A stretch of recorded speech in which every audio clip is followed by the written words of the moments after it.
Hi, and welcome back to Katie's Corner in Space. Today I'll be reviewing Star Trek Strange New Worlds Season 1, Episode 7, The Serene Squall. Oh, this one left me entertained and confused. So much to unpack here. We open with T'Pring this week, and she's recounting the work she's doing at the Uncaution to Kill retreat, while also trying to get to know a bit more about humans by reading about human sexuality. Her announcement of this to Spock is pretty funny, and he suggests they read those together. On the way to meet a visiting doctor, Spock asks Chapel for some more advice about his relationship.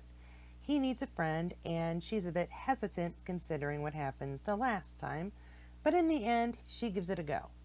After hearing his issues with identity, she tells him not to try to be smarter than the truth, and he's thankful for her assistance. As usual, the Enterprise is out helping people. They are searching for some missing colonists as per the request of a visiting Dr. Aspen.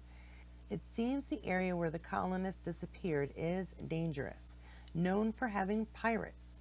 When the Enterprise reaches that area of space, they can find no ships. So without permission, and because it would take 2 days according to Spock, Pike orders Enterprise to investigate, and across the border they go, while sending a message to Starfleet he knows will not have a response for some time. As I said before, the rules just seem to be guidelines for these guys half the time. Spock was later sent to get Dr. Aspen, who's listening to her music too loud for Pike to reach her over comms. As Spock walks her back to the bridge, she chats with him about her work with Vulcans and things she doesn't understand in their culture. The Enterprise has found a distress signal, and Pike orders Ortegas to take her in. So in they go. Ortega is mindful of the numerous chunks of rock floating all around, but it doesn't take much to set off a trap in the form of a laser net that closely resembles a Tholian net. Luckily, the crew work together and realize that the net can be taken out by taking down the correct emitter. Spock chooses correctly, and the Enterprise is free. As the Enterprise moves along, we see a small ship disengage from an asteroid and follow. The Doctor finds Spock in his room and once again talks about his Vulcan side, his human side, and then neither of them define him, saying she's known a few Vulcans. Ortega is flying manually, and tricky would be the most polite way I can describe it. It's kind of insane is more accurate. The Enterprise found the remains of 2 of the communist vessels and now believe they found the third with what looks like 200 life signs plus some, which would mean all the colonists had survived.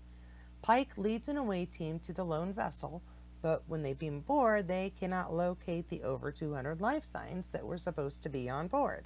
However, they are unable to be beamed back. Nothing happens when they try, and before they know it, the away team is surrounded by all manner of being, armed and ready to shoot. On the Enterprise, they are being boarded. There is a firefight on the bridge, which is honestly damn cool. I like the phasers under the stations, but unfortunately the crew loses the ship and are taken away, though Chapel avoids being seen and escapes up a Jeffries tube, while Spock and Dr. Aspen slide off the bridge and onto a turbolift just as it closes. The away team, however, is captured, and Pike is being punched for his codes. But really, it's the food he has issues with, so he offers to cook if his crew is fed. Remy, the space pirate, begrudgingly agrees. Meanwhile, Chapel is loose on the ship trying to send a signal, but is found by one of the pirates roaming the Enterprise. She manages to take 2 guys out with a hypo spray and sneaks away again. On the kitchen of their captors, Pike is feeding and chatting. Remy still wants the codes, but Pike is both questioning and complimenting Remy, and feeding him some not-so-great plans, but really good homemade stew. In sick bay, Spock is treating Dr. Aspen, who is shot on her way out of the bridge. She then reveals her past connection with these pirates. It turns out her Vulcan husband was taken by this group and killed. She wants to abandon ship, save themselves. Spock has a different plan. Get to engineering, send a distress call. In their new accommodations, the captured crew discuss the predicament, but Pike reveals his master plan: cause a mutiny. An engineering chapel has taken out a bunch of pirates who are lying unconscious but can't access anything. Spock, however, uses his clearance and reroutes all systems to engineering, but just as they have access, systems are rerouted again to the bridge, and the Doctor turns out to be the pirate captain, Angel. What? Okay, I really did not see that one coming. Good one. Turns out the real Dr. Aspen was dumped on an uninhabited planet. The colonists were a ruse, and now she's got herself a ship. But she came for Spock. On Vulcan, T'Pring is receiving a message from Captain Angel. They'd like to make a trade with Spock's fiancée for a Vulcan named Zavarius, a prisoner in her care. Angel makes a good case and sends T'Pring her coordinates. Angel then toys with Spock about his emotions and how she's manipulated him with partial truths, blatant lies, then brings Chapel into it when she explains why T'Pring will do the trade. Love. Back on the captive ship, Pike, Una, and Mbenga are chatting with one of the pirates about the shortcomings of Remy, his plans, his food, and they're just sowing discontent in general. Back on the Enterprise, Angel is ready for the Vulcan trade, but Spock interrupts, begging T'Pring to leave, and is shot in the back. Stunned only, and we see him in the next scene taking a different tact.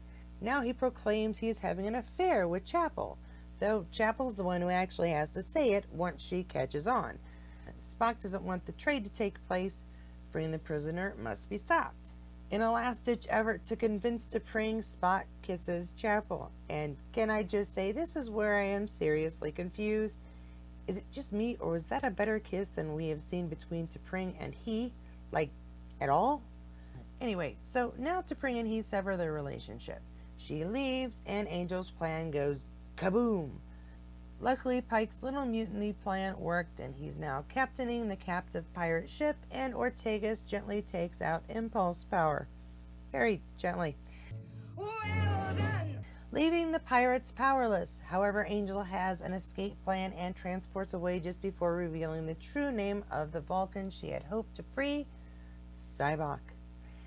In Spock's quarters, T'Pring reveals she knew it was a ruse and knew he could never have feelings for Nurse Chapel, and suggests they perform a rebinding ritual. Later in sickbay, Spock and Chapel talk about the events on the bridge, kind of confirming to each other there are no feelings, because Spock wouldn't be that kind of guy to chase after someone else while he has a girlfriend. But the talk turns to the identity of the prisoner he was to be traded for, and he reveals his half-brother's identity. Okay, I'm just going to say this. That was way hotter than it should have been. As far as ruses go, it was damn effective. I certainly believed it. T'Pring, we're very sorry, but you'll have to ignore everything said in my earlier Spock Chapel canon video and everything Spock just said. You're in trouble. And just how cruel is it to kiss Chapel?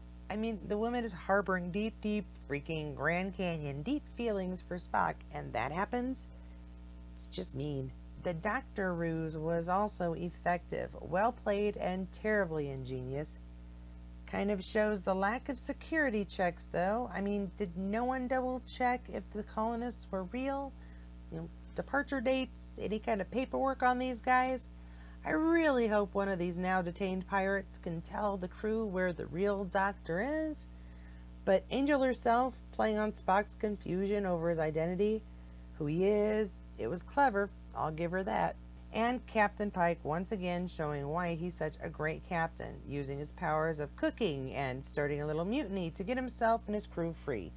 Sowing discontent was pretty fun to watch. He's so good at picking on the little things, and the worst things these pirates did as a crew was put everyone together. Of course they're going to work together to get themselves free. I admit I would have liked to have seen more of the mutiny, but the crew suddenly on the pirates' bridge, it was pretty sweet.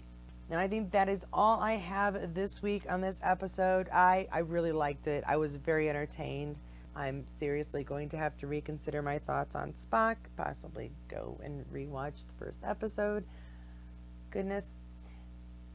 At any rate, Thanks so much for stopping by and watching my video. If you enjoyed it, don't forget to like and subscribe below. You might also enjoy these videos. And I will see you again next week. Bye.